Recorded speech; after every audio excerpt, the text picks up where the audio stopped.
I went to the bathroom when I got home from work at 6:15 yesterday and there was some spotting. So you'll have to do a urine sample. I'm going to tell you that right now. My joints move more than a lot of people's do and should. Go grab a drink, get somewhere comfy, buckle up. We have a lot to talk about today. So today I'm drinking a Passion Tango iced tea lemonade from Starbucks. I have been struggling to keep anything but water down over the last couple of weeks, and I've been feeling really good the past couple of days, which we'll talk a little bit about later. So I thought today would be a nice day for a little treat. And it's not caffeinated, and it tastes delicious, so it's kind of perfect. If this is your first time seeing my face, my name is Sydney. I'm a perinatal athletic therapist and postnatal fitness specialist, and I'm currently pregnant. And so I'm taking you guys through sort of week by week what's going on. And I am loving this journey so far. A few things happened this week that were not fun, but I'm loving this journey so far. I kind of filmed everything sort of preconception, conception, and now pregnancy, and I'm hoping to just sort of carry through pregnancy and into postpartum. Now, aside from my own personal stuff, on this page, we talk all things perinatal, whether that's preconception, pregnancy, or postpartum. We talk about exercises, we talk about mobility, we talk about all kinds of different things. So if any of that is of interest to you, please subscribe and stick around for a while. If you are currently pregnant, please tell me how far along you are and what your symptoms are like this week, because it's so different for everybody. You cannot compare between each other. Like some people don't experience any nausea at all. Some people experience like vomiting. So I feel like there's just like such a massive range of symptoms that you can have. As you can see, I am currently sitting in our nursery. We picked up our crib last weekend, and I just think it's so beautiful. I'm so excited. I'm only 7 weeks, and I know that's super, super early to be going crib shopping, but in actuality, I've been looking at cribs on Marketplace since, I don't know, August. So we knew exactly what we wanted. We knew the price point we wanted. We saw this one. It was available, or it was in Windsor. And I was like, I love this one. We need to go get it. And she was like, yep, it's available. You can come pick it up whenever you want. And I was like, perfect, we're coming tomorrow. So, and she also gave us the mattress, which I thought was just the sweetest thing. She was like, you guys need a mattress? Here, take this one. And in this room with the sort of dark green and the cream on the walls, and I'm gonna add some plants in here, I just think it's just gonna come together so beautifully. I am 7 weeks and 2 days today. I think let's start with, I'll talk about my symptoms that I've been having throughout week 7, sort of 6 to 7 so far. And then we'll kind of go into some of the stuff that's happened over this past week, because this was a really big week actually. So the fatigue has kind of continued into this week. I still feel very, very tired. I feel less bad in the sense of like I'm not quite as nauseous, and I'm able to get a little bit more food in, and so I think that that's helping with sort of fatigue type symptoms. I'm just not feeling as bleh as I did before. I still feel very, very tired. I could still literally take a nap at any moment, but I don't feel as crappy. Like I would say weeks 5 and 6, I felt like, you know, when you were just sick and then like the worst couple days are over and then you're still super exhausted. You might feel a little bit achy. You're just like not there yet. That's how I was feeling the last 2 weeks. And so now I'm feeling astronomically better. I mentioned that the nausea has kind of started to go away. Now, I don't know if that is just because of like timeline. I don't know if I'm feeling better because I'm kind of entering week 7. Typically week 7 is when people start to get the nausea, so I'm a little confused. So I got something from my homeopath, and I want to say that I'm feeling better because I've been taking this. So I'm not going to show you the front because it has some of my personal information on it and like addresses and stuff. So essentially it is this little concoction here, this little bottle. I will read you the name of it. My mom just sent me the name. So this is, I'm going to put the name on the screen, but this is Rubius Iadus, something like that. It's essentially red raspberry leaf extract. And so essentially what I've been doing is I've been taking a half teaspoon of this. It came with a little syringe. I've been taking a half teaspoon of this in a little bit of water. It doesn't taste bad. It actually tastes quite delicious. And I have been doing that for 4 days now, and I haven't had hardly any nausea over those past 4 days. So is it because of this? Is it placebo? Am I just starting to feel better? I don't know, but I mean, it can't hurt to take some of this.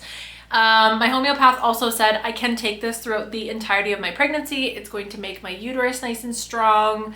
It helps like hormonally, all those kinds of things. So I think I will probably continue to take this throughout pregnancy. And it's like reasonably priced. Like this bottle is $30 compared to a lot of homeopathic medicines or naturopathic medicines. And supplements. This is very reasonably priced compared to what most of them are. So, and I'm only taking a half teaspoon at a time. So it's a very, very small amount. So that's the first thing kind of in regards to nausea. Then because I've been feeling a little bit better and not as nauseous, I've been able to eat a little bit more. Now, over the past couple of weeks, I have literally hardly eaten anything. I've been waking up every morning. I've been making myself a slice of butter toast, and then I eat like a couple grapes or a clementine or something like that on my way to work. And that's been kind of holding me over. But the problem is with the way I've been feeling, I haven't wanted to eat anything else. And so when I'm hungry, I feel more nauseous. And then because I'm nauseous, I don't want to eat. And so because that nausea has subsided a little bit, I've been able to just like indulge a little bit more. Now I am honestly just focusing on getting my caloric intake in and getting my protein in. The rest of the vitamins and minerals will come with time. I know that. I'm also taking my prenatals, so I'm not super concerned about all the little vitamins and stuff that I need. I'm more concerned about my protein and just making sure I'm getting enough calories. So I've been eating a lot of like dairy, and we've been doing a lot of chicken. I can't eat red meat. Red meat is a big no right now.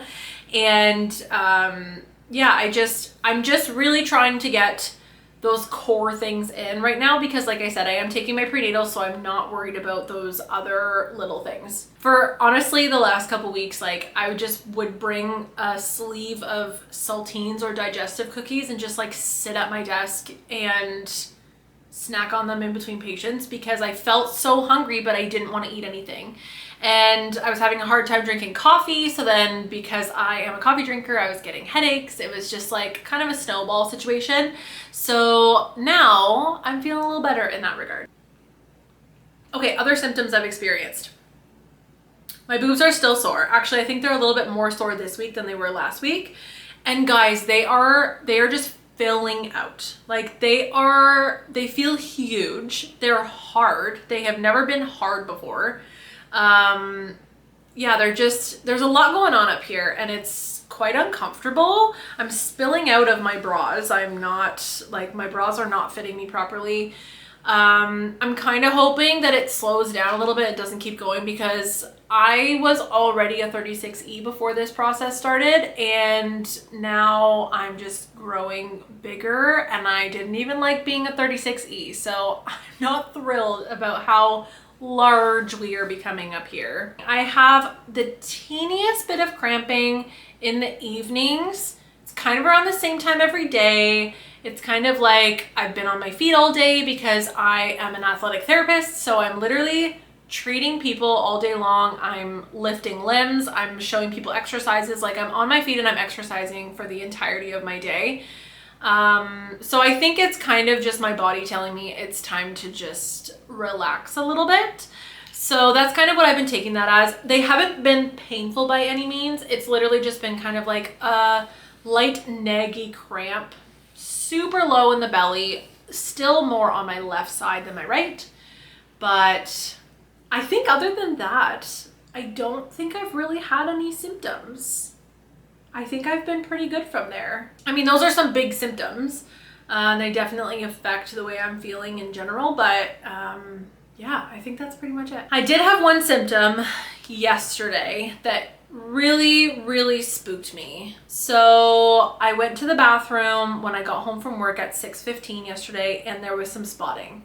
And if you have ever been pregnant, spotting is a really scary thing to find in pregnancy. And I kind of assumed that like my implantation bleeding would be done by now. I shouldn't be experiencing any of that.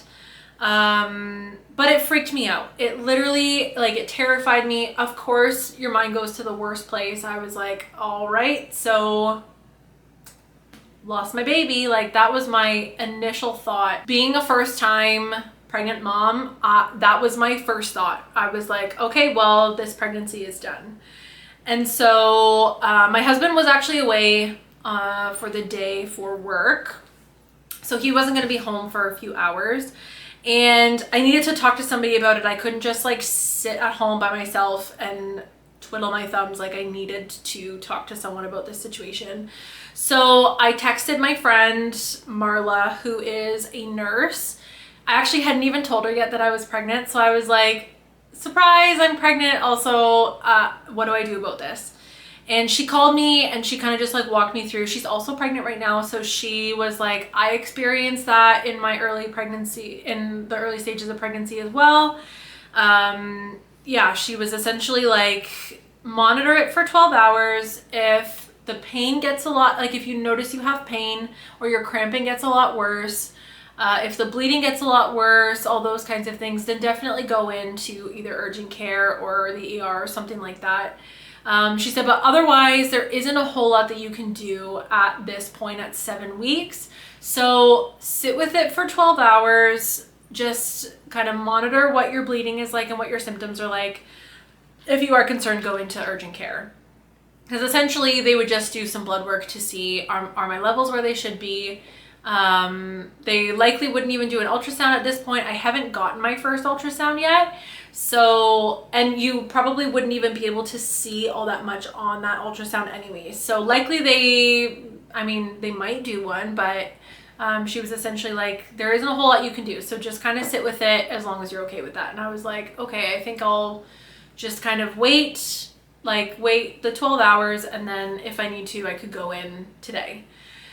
So what time was that? That was 6:15 when I noticed that spotting.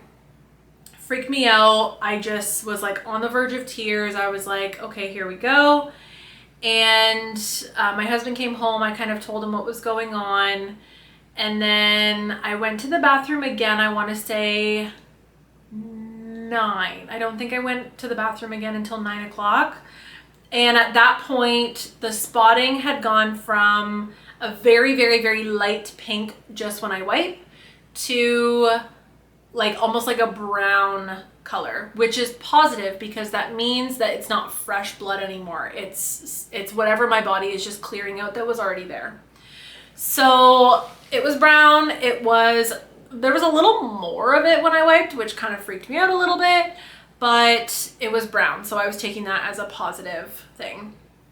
This morning, again, when I went to the bathroom, very little bit of just kind of like brownish discharge. It was kind of like a little bit of like old blood mixed with my regular discharge.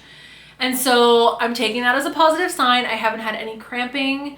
I'm still obviously monitoring that and it's still a little bit worrisome, but for the most part, I think I'm okay.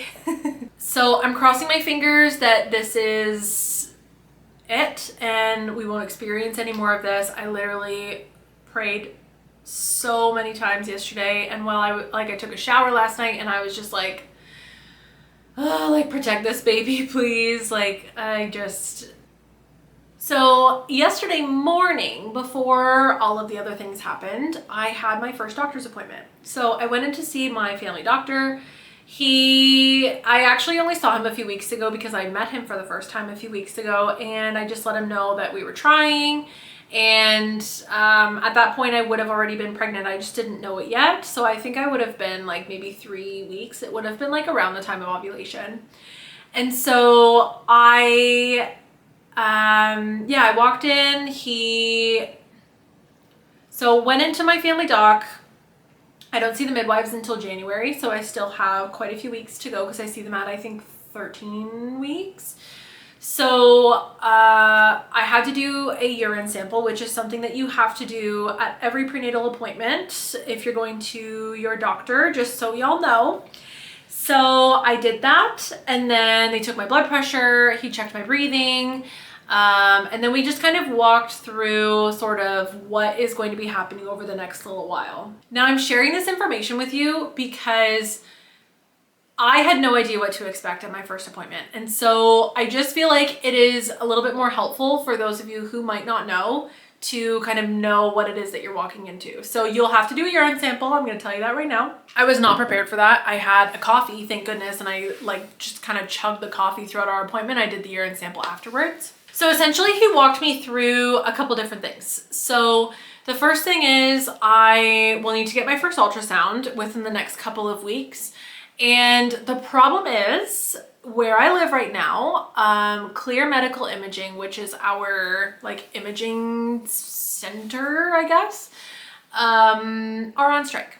And so you can get your imaging done at a hospital, or there's 2 other imaging places. And of course, because everyone is trying to get an ultrasound for everything, because the doctors just send everyone for an ultrasound because they don't know what else to do with them, it's super backed up everywhere. So I was really worried that we were gonna have to wait a long time for me to get my first ultrasound.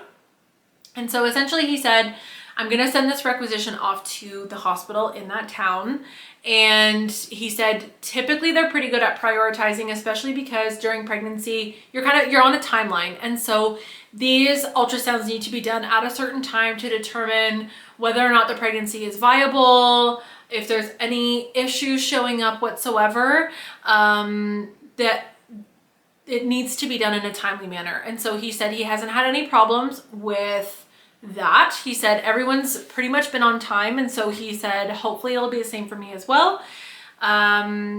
So he's kind of sent in the requisition, and I should be receiving a call sort of anytime for that ultrasound. It should be within the next couple of weeks. Then he walked me through something that's called the Enhanced First Trimester Screen. So this is an ultrasound and a blood test, if I'm correct. Essentially, this is a screening that's done to check for things like Down syndrome, trisomy 18, and open neural tube defects, which would be things like spina bifida. This is an optional screening that we can do. So I brought it home. I was just talking to my husband about it, and we were kind of just talking about whether or not we want to do it. Regardless, it doesn't matter in the long run. But what this screening will allow for us is a little bit more preparation in regards to what could be going on and what we might have to deal with after the baby's born. So we're kind of toying with how important is it for us to know these things ahead of time versus not know them. And I think that this is something that a lot of people juggle, and they just try to figure out what's the best option for them. And then we just did the typical, do you have any conditions in your family that are genetic? Thankfully, neither of us do. That would be in relation to anything that could impact the way our child's development is, and stuff like that. So thankfully, that appointment went super well. It was pretty straightforward. Okay, next I want to talk exercise. So I haven't been to the gym in probably 2 weeks, and I've been really hard on myself for that. And I'm really trying not to be, because I know that it's not a requirement. It's more important for me to get the rest when I need it. And I I really want to be able to go to the gym, and I want to be able to do some resistance training and just higher intensity exercise in general. And I've just been hard on myself, and I know that I shouldn't be, and I know that there's really no big reason for that. So I'm trying to just be okay with what I'm doing right now. So exercise wise, I have been taking my dog for minimum two walks a day. There's always a longer one in there. So one is typically about a half hour, and then the other one is anywhere between like 10 minutes to half an hour, just kind of whatever I'm feeling that day. I'm working full time, which is exercise in and of itself. Spend all day on my feet, helping patients move around, teaching them exercises, moving their limbs, doing manual techniques, all those kinds of things. So it is a very highly physical job. So I have been doing that as well. And so I'm trying to kind of put those things into perspective and just kind of look at like, I am doing a lot. I really am doing a lot, and I need to give myself some grace when it comes to actually physically working out and going to the gym to work out. My hope was that I would at least go to the gym, and even if I just walk on the treadmill for a little while, that's perfectly fine. But when I get home from work, I just want to sleep. And so I just kind of been allowing myself to do that over the last little bit. I have, another symptom. I have had a little bit of low back discomfort, which kind of shows up here and there. I think it depends on what I do. And so I have been kind of working on some exercises, some really light exercises just for kind of low back and core stability. And I will continue working on those throughout my entire pregnancy. I will definitely show those to you guys, don't worry. But I will never stop doing those, and I will carry those right through into postpartum as well, just to keep everything strong and stable and feeling good. One of my worries is that I am a pretty hypermobile person, which means my joints move more than a lot of people's do and should. And so that gives me a little bit of worry, because with relaxin in pregnancy, that kind of sets in within the first 18 weeks of your pregnancy. When relaxin sets in and kind of allows those ligaments to stretch and that connective tissue to stretch a little bit, I'm very worried that I'm going to become more unstable. That's one of my thought processes behind making sure that I get my exercise in and my resistance training in, because I don't want that to become a problem later on in pregnancy. And so I am working on, making sure I'm getting some good glute activations, making sure I'm activating my quads properly, my hip flexors properly, all those kinds of things, so that I can maintain a strong and stable pelvis. I feel like I should give you guys a little bit of a bump date. Bump date. What do people call it? A bump update? A bump date? I don't know. I feel like I should show you guys my little bump, because she's real cute. She is definitely a little bit of bloating, but there's a little bump there, and it's real cute. All right, can you guys see? All right, there she is. Just that little bump there. Like I said, definitely a little bit of bloating, but like this down here is definitely more of a bump than I had before. So I'm loving that little bump. So yeah, that's what's going on in week 7. I'm feeling wonderful. Like, I feel super optimistic and super positive, and that's something I said at the beginning of this pregnancy, is that I just want to reap positivity. I don't want negativity around me in my pregnancy. I just want everything to feel positive and uplifting and exciting. And I know that there are some negative things happening within pregnancy, but I feel like so much of it has to do with your mindset and the way that you think about things. And I'm so excited. And so I want to maintain that positivity and that excitement, because it really is the single most exciting thing. Like, I don't think there's anything that's more exciting than carrying a child that you're going to bring into the world one day. At least for me. I don't think there's ever been anything more exciting. So I am just trying to be super positive. I'm trying to find the positivity in the way that I've been feeling and stuff like that. So yeah, that's what's going on. I'm gonna go take my 7-week bump photo. I've been doing that every week, and so I'm gonna continue that sort of through my pregnancy. I'm super excited to continue filming these videos. I hope you guys have found them fun and exciting and informational. That's really the biggest thing, is that I just want to be real and honest and tell you guys what I'm feeling and what I've experienced. I'm not going to hide things in the way that I'm feeling. I'm just going to say them outright. And so I'm just going to continue that right on through. So hope you guys are enjoying these videos. I'm going to have some more sort of exercise-based stuff over the next little bit. I'll talk about like the nursery and some of the ways that we have been kind of preparing the nursery and the things that we have purchased. We're going to try to do a lot of stuff off of Facebook Marketplace. I'm not trying to buy everything brand new. And I'm also not trying to get the most expensive stuff either, because what's the point? I feel like there honestly is not a point to that. But we'll talk about that at a later time. So anyways, I hope you guys have a lovely day, and I'll talk to you guys soon.